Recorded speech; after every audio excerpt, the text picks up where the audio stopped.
Lynette Geary initially teaches students to play the Carillon on a modified electric keyboard. But there is no way to replicate the real thing, manipulating wooden levers with both hands and feet to bring 22 tons of bronze bells at the top of Pat Neff Hall into a melody descending over Baylor University.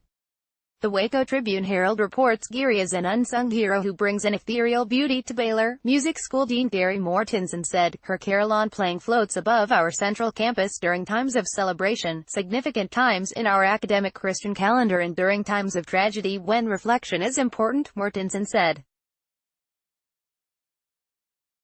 Lynette's dedication to upholding high standards of performance on this very specialized musical instrument, at the very pinnacle of our most iconic building, helps all of us down on the ground appreciate something greater and more meaningful than the daily tasks we are going to and from in our buildings. Noah Berger, AP, "We are richer, as a campus community, for her contribution to our daily lives, even though we do not see her as she climbs 6 stories to the Carillon room and takes the bench to push the levers to ring the bells, large and small, that create such heavenly sounds." Geary's climb up the narrow staircase takes her to a small room with the keys to the 48 cast bronze bells overhead. She turns off an air conditioner in the window struggling against triple-digit summer temperatures and closes the passage that leads to the bells. "Leaving the passage open would be deafening, but leaving the air conditioner on would drown out her music," she said. She gets to work, using the side of her fist to press a series of baton-like keys while her feet navigate a pedal keyboard. Geary, the assistant to the Dean of the College of Arts and Sciences, was named the university's official Carillonneur in 2006 after a decade of working under Herbert Colvin, then a music professor and the official Carillonneur since 1988. The Arkansas native first encountered a carillon in the 1970s and earned her first Baylor degree in 1975, a bachelor's in music education. After stints working in the history department and earning a master's in music history and literature, she landed in the dean's office by 1999 and had the unofficial title of assistant carillonneur. "I just thought that was the coolest thing in the world," Geary said of her first impression of the instrument. She has never lost that awe. She laughed when asked how much longer she will climb the stairs to the top of Pat Neff Hall to continue playing.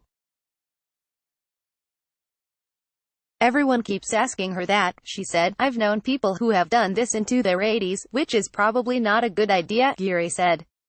"I'm sure I will have a sign when it's time." Outside of her full-time duties, she also teaches a student or two each semester how to play the carillon. "Some of your practice is very public, and we've got to respect the campus," she said.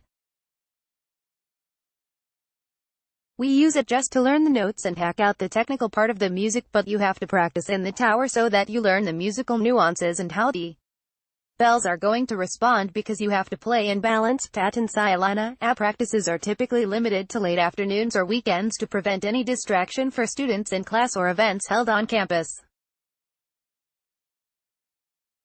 Baylor's Carillon was a gift from the Drayton McLean family and the McLean Co. of Temple, according to the university's website.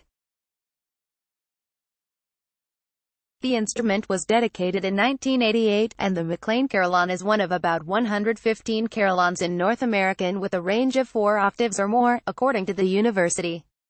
Despite the rarity of the instrument, carillonneurs are not a dying breed, Geary said.